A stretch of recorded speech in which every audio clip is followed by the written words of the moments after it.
साहब के हाथों से जोरदार ताली आप लोगों की। उसके बाद जो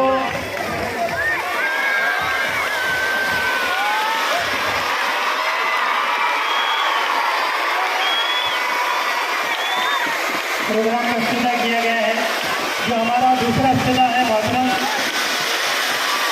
अब्दुल सलाम आसिफ साहब के हाथों से। मोहतरम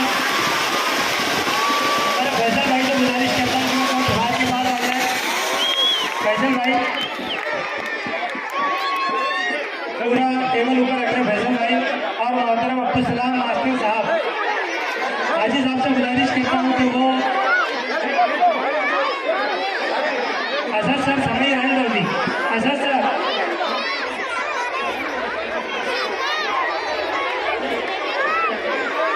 इसका शॉट जो हमारे यहाँ पर लाए गए हैं मोहतरम अब्दुल सलाम मास्टर साहब, समय के अंदर बातचीत है। असद सर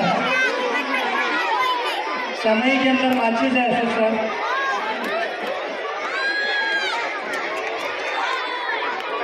मोहतरम जगापति प्रोग्राम का इफ्तिताह किया जा रहा है।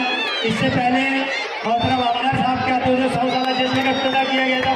जोरदार तालियां, जोरदार तालियां बच्चे।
जनाब सलीम शाह